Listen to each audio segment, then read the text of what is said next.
This is the mind-blowing evolution of rockets throughout history, starting from 3,000 years BC in ancient Egypt.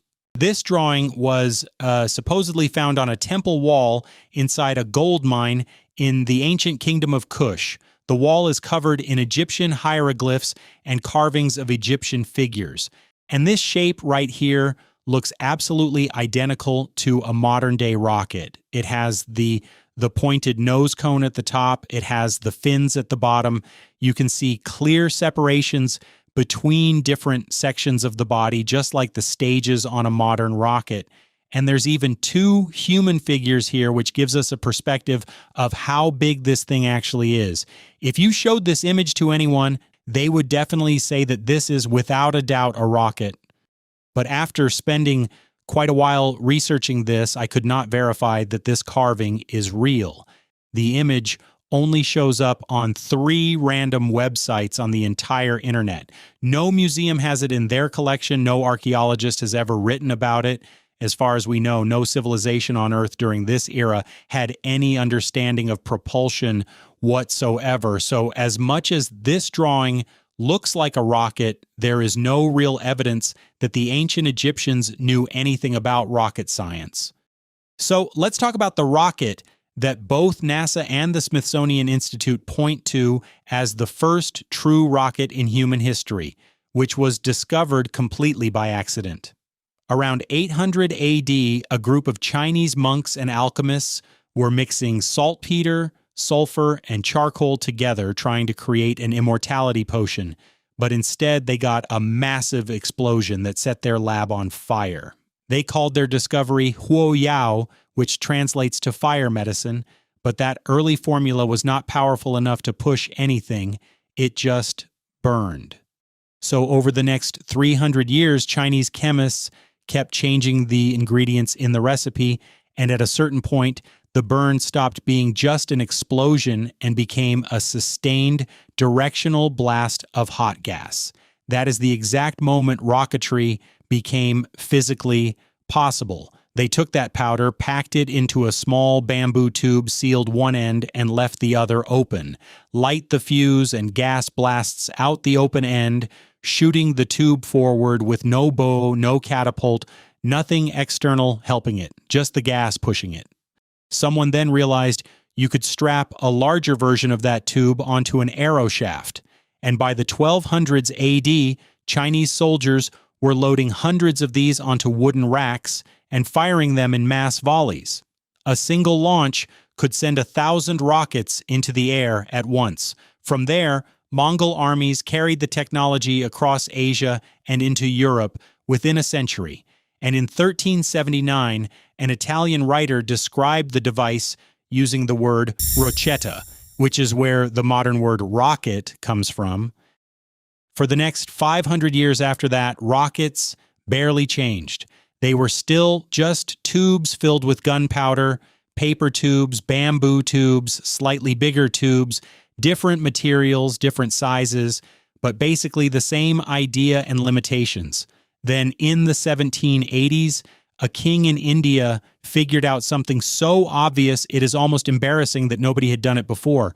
His name was Hyder, ruler of the Kingdom of Mysore, and the thing he figured out was this: paper and bamboo can only hold so much pressure before they burst, so the amount of gunpowder you can pack inside is limited, which means the range is limited.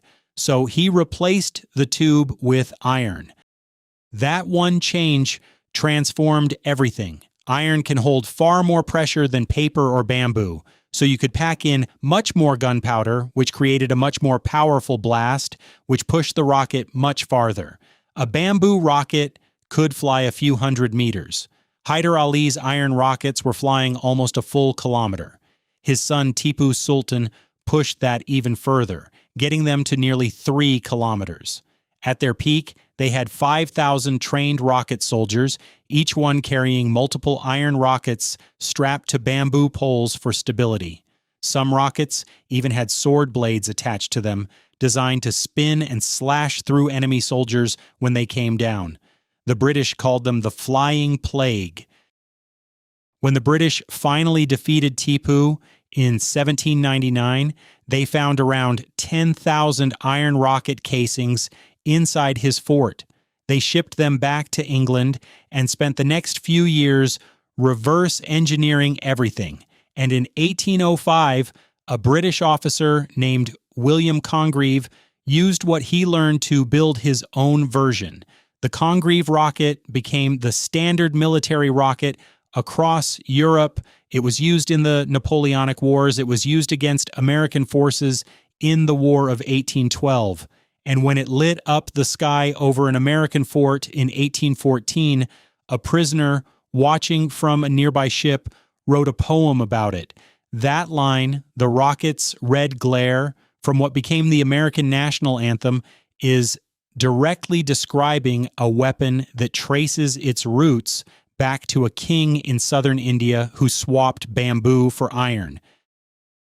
But there was still one massive problem that nobody had solved yet: accuracy. Every rocket built so far flew in roughly the right direction, but nobody could aim one precisely. You fired hundreds of them and hoped enough landed near the target.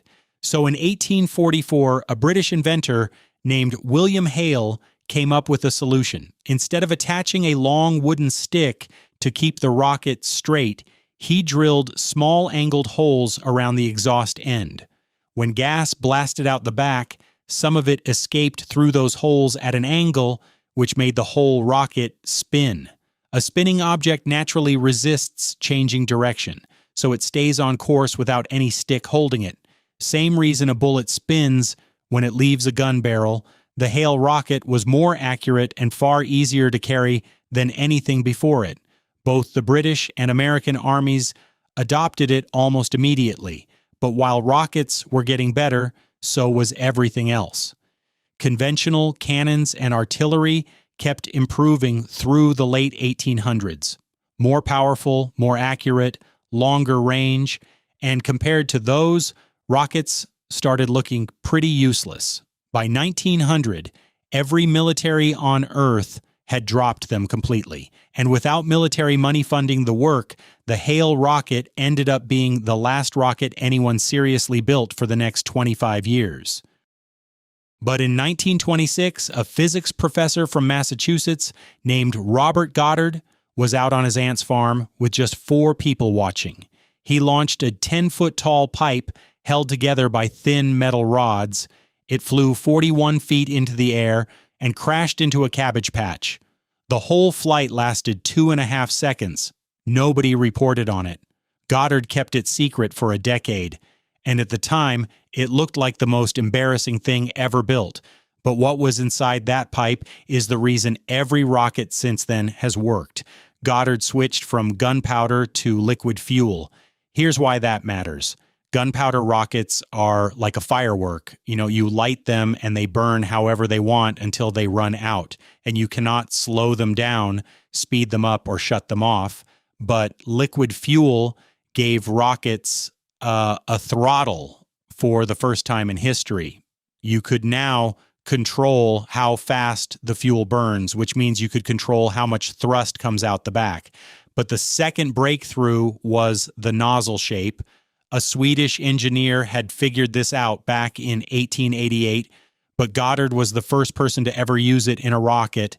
The nozzle starts narrow in the middle, then flares open at the exit. That shape squeezes the hot gas, then releases it. And that forces it to keep accelerating all the way out instead of just spilling out in every direction. That one nozzle shape pushed how efficiently the engine converts fuel into thrust from roughly 2% to over 60%, and every rocket engine built since uses it. The Saturn V, the Space Shuttle, and every SpaceX engine running right now. But while doing the research for this video, I kept seeing these wild numbers about rocket companies' finances, tax breaks worth billions, government subsidies, and I just found myself scrolling past, barely understanding what any of it meant. So I started playing around with Brilliant's Percentages course, and honestly, it's helped me understand so much about taxes, mortgage rates, savings compound interest, and a lot more of the problems we all deal with every day. Brilliant helps you excel in math, science, coding, and much more with step-by-step interactive lessons and personalized practice. Their courses are crafted by world-class teachers from MIT, Harvard, and Stanford. And honestly, what I love about Brilliant is that instead of just watching videos like most courses out there, they make you work through problems until concepts actually click. Whether you're 10 or 110 years old, Brilliant meets you where you are and helps you learn in the best and most fun way possible. So right now, you can start learning for free for a full 30 days, and Brilliant has given my viewers 20% off an annual premium subscription, which gives you unlimited daily access to everything. Scan my QR code or use the link brilliant.org/Josh Sullivan space in the description. In the 1940s, about 20 years after Goddard's first flight, a team of German engineers built the first rocket that actually worked as a weapon of war. It was called the V2. The numbers were almost unbelievable compared to anything before it. Goddard's rocket was 10 feet tall. The V2 was 46 feet tall. Goddard's rocket weighed just a few pounds, while the V2 weighed about 30,000 pounds. And in 1944, one V2 reached 176 kilometers above Earth. The V2 was the first human-made object to ever reach space. So what made it so much more powerful than everything before it? Goddard pushed fuel into his engine using gas pressure, like squeezing a tube of toothpaste. That works for small rockets, but it hits a wall fast. You can only squeeze so hard. Yet the V2 used a completely different approach. It had a steam-powered turbine driving a set of high-speed pumps that forced enormous amounts of fuel and liquid oxygen into the engine at the same time. These pumps were burning 33 gallons of fuel per second. Think of it like the difference between watering your garden with a watering can versus hooking your hose up to a fire truck pump. And this pump-fed design is exactly what every large rocket engine on Earth still uses today. The V2 also had the first real guidance system. Gyroscopes measured its orientation. An analog computer made corrections. Small graphite paddles inside the exhaust stream steered the thrust. It was the first rocket that actually knew where it was going. When the war ended in 1945, both the United States and the Soviet Union scrambled to grab everything. The Americans brought over more than 100 German engineers in a secret operation called Paperclip. The Soviets raided German facilities and took most of the lower-level scientists and manufacturing workers. Both countries then spent the next decade trying to turn the V2 into something even bigger. Then, more than a decade later, in 1957, a Soviet engineer named Sergei Korolev launched the first object in history to orbit the Earth. It was an 83-kilogram metal ball called Sputnik. It circled the planet every 96 minutes, and every amateur radio operator on Earth could hear it beeping as it passed overhead. The rocket that launched it was called the R-7. The R-7 solved a problem that had stopped every rocket before it. To reach orbit, you need to travel at about 17,000 miles per hour. That is 5 times faster than the V2 ever went. But building one giant engine powerful enough was beyond what anyone could do in the 1950s. So Korolev's answer was to stop trying to build one impossible engine and instead strap 5 rockets together side by side, all firing at the same time. A central core surrounded by 4 identical strap-on boosters igniting simultaneously at liftoff. When the 4 outer boosters ran out of fuel, they dropped away and the core kept burning. This gave the rocket massive thrust at liftoff when it needed it most, then shed the dead weight once it was high enough. It is like trying to pull a truck up a hill. One horse cannot do it. Instead of breeding a super horse, you hitch 5 normal horses together. Once you are halfway up and moving fast, you unhitch the tired ones and the last horse finishes alone. This clustered staging approach is still used today in rockets like SpaceX's Falcon Heavy. Then 4 years later, in 1961, a modified version of the same R-7 carried a Soviet cosmonaut named Yuri Gagarin into orbit, making him the first human being to reach space. The flight lasted 108 minutes. The entire world watched. It was the same basic rocket underneath, just with an added upper stage on top for the heavier spacecraft. After Sputnik, both the United States and the Soviet Union poured enormous resources into building bigger and bigger rockets. Both countries wanted to put a human on the moon, and building a rocket powerful enough to do that required solving a problem nobody had ever solved before. The problem was this: to send astronauts all the way to the moon and back, the rocket needs to lift not just the astronauts, but massive amounts of fuel for the return trip, a lunar lander, a command module, and emergency equipment. That is an enormous amount of weight, and lifting enormous weight requires enormous thrust. The answer was the Saturn V. It first launched on November 9th, 1967, and it still holds the record for the most payload ever delivered to orbit in a single flight. It was 363 feet tall, about the height of a 36-story building. It weighed 6.2 million pounds fully fueled, and at liftoff it produced 7.5 million pounds of thrust from 5 engines called F1 engines in the first stage alone. Each one of those 5 engines produced more thrust than the entire R-7 that launched Sputnik. The F1 engine is still the most powerful single-chamber rocket engine ever flown. Each one was 18 feet tall, and its turbo pump alone generated 55,000 horsepower. Engineers spent years trying to make them work because the combustion inside kept creating pressure waves that would tear the engine apart in milliseconds. They eventually solved it by deliberately detonating small explosives inside test engines to prove the design could survive and recover from it. But brute power alone was not the whole trick. The Saturn V also introduced hydrogen fuel in the upper stages for the first time. Hydrogen burns with far more energy per pound than the kerosene used in the first stage. So the first stage used kerosene because you need dense fuel when the rocket is still heavy and close to the ground. The upper stages switched to hydrogen because efficiency matters more once you are already moving fast in space. Between July 1969 and December 1972,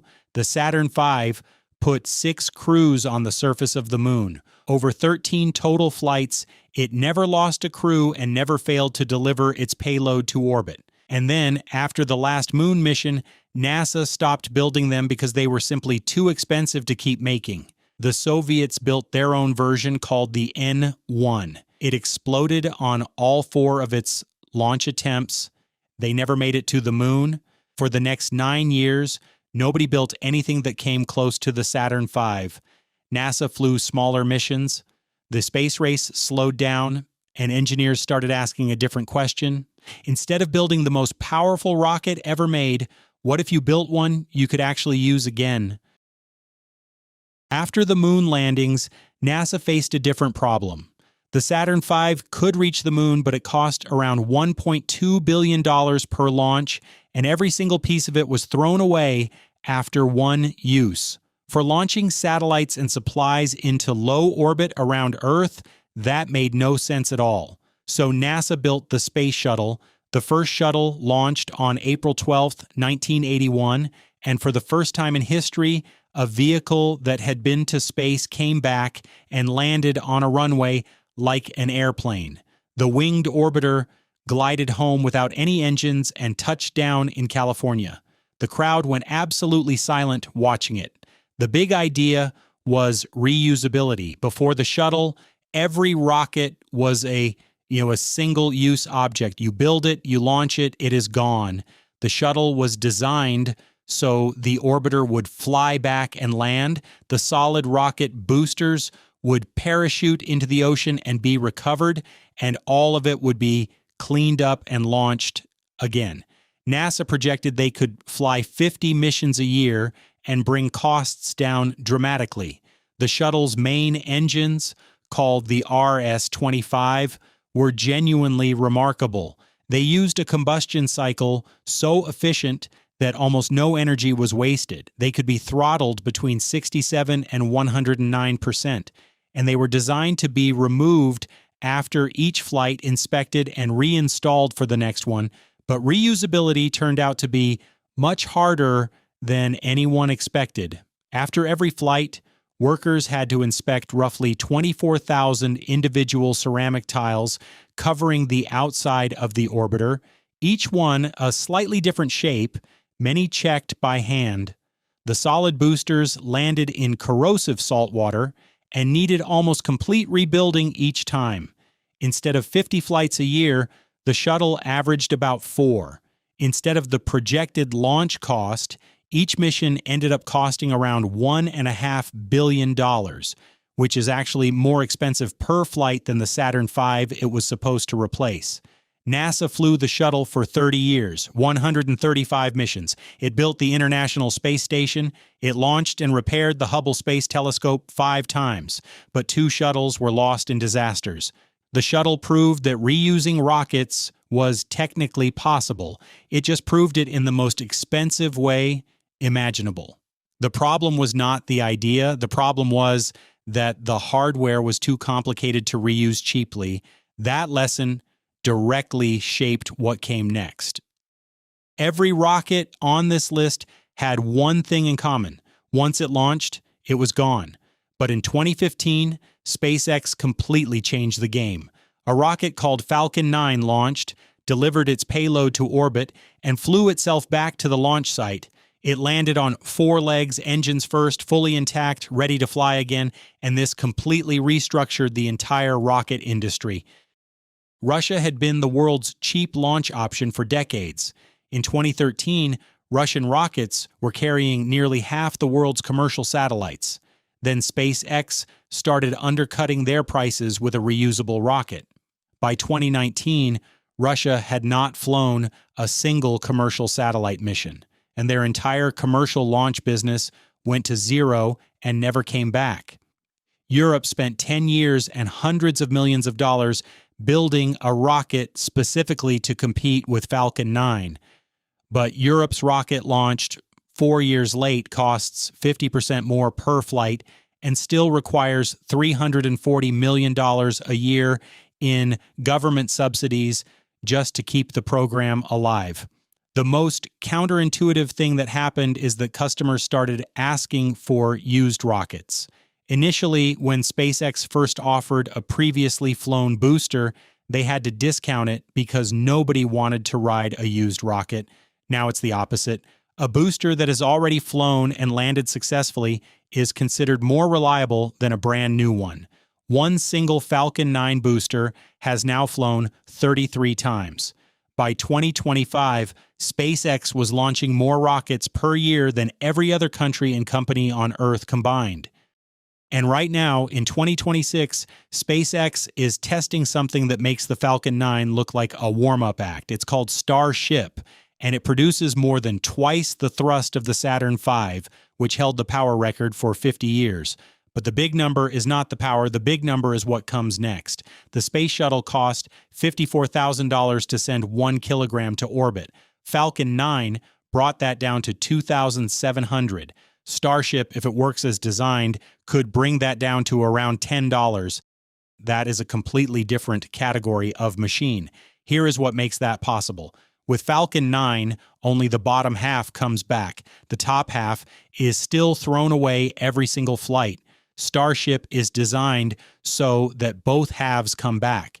And instead of landing on legs, the booster flies back to the launch tower and gets caught mid-air by 2 giant mechanical arms. That same booster can then be refueled and launched again within hours. As of right now, Starship has completed 11 test flights. The first one exploded 4 minutes in, but each flight after that proved something new. The booster has now been caught 3 times. A previously flown booster has already been reused. One single engine has flown 3 separate times. The most remarkable thing is how fast this is moving. 900 years ago, a monk in China accidentally set a bamboo tube on fire. Today, SpaceX is catching a 20-story rocket out of the sky with a pair of metal arms and flying it again the same week. That was the evolution of rockets. If you watched to the end, please let me know down in the comments. Also, please click the like, hype, and subscribe buttons. God bless you, and I wish you an amazing week.